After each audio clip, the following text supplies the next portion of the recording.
Okay, we have one last titration curve to look at, which is number 59 in your book, and we have 25 milliliters of base in the beaker now, and it's 0.1 molar, and we're titrating it with 0.1 molar. So everything's pretty easy. At equivalence, we'll have to add 25 milliliters of the acid, because they're the same molarity, so we would need equal milliliters.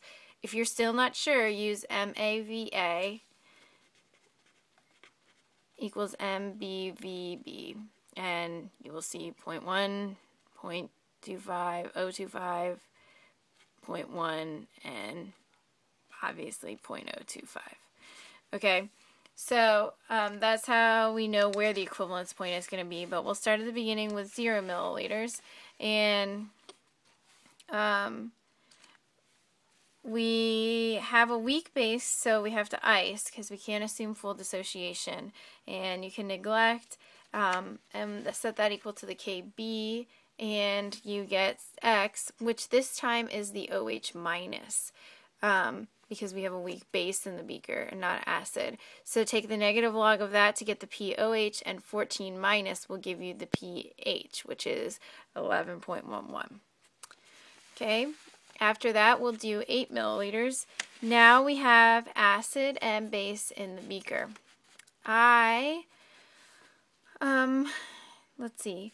I originally had H plus here, but that would not give us water, and I like us to have kind of the same thing. So H plus can react with water that's also in the beaker to make H3O plus, and then we'll get water out the other side. So it's the same thing that we've been doing for all the other problems. Liters times molarity gives us moles. Liters times molarity gives us moles. Subtract out the smaller one, and it's a weak one, so we have to add it to the other side. At this point, you could ice. We would have these two things in the beaker plus water, so the equation would be NH3 plus water makes OH minus plus NH4 plus with a double arrow because it's weak, and you would ice. I am getting a little bit lazy, so I'm going to use the shortcut.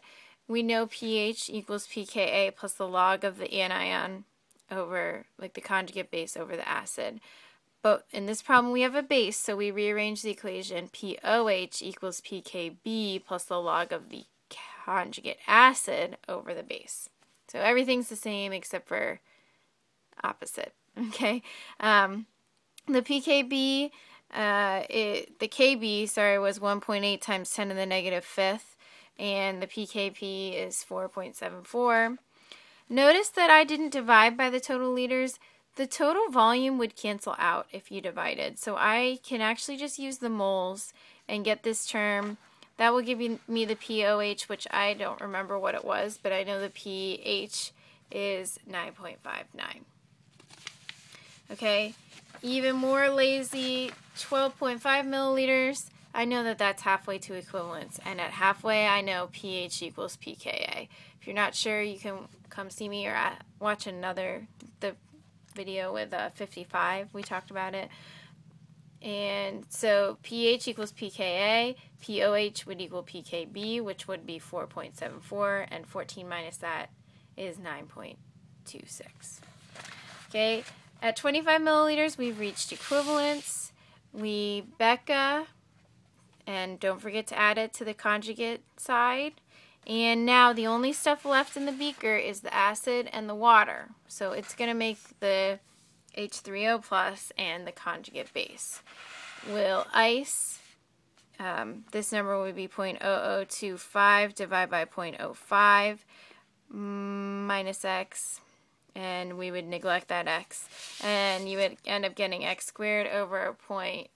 This number is, when you divide it out, I suppose it's 0.05. I don't know. You might have to check my calculator. But when you divide that out, that is what H plus would be, and negative log of that is the pH. So we start out here in basic pHs, and then when you switch to using the Ka, because you have acid, notice this is the Ka. When you switch to using the Ka, then you can just take the negative log of whatever x is. Okay. After equivalence, the pH is going to be totally determined by the leftover H3O plus, the H3O plus coming from the HCl in the water. So you'll Becca and whatever this number is, divide by the total liters, and that's how you will find your pH after equivalence.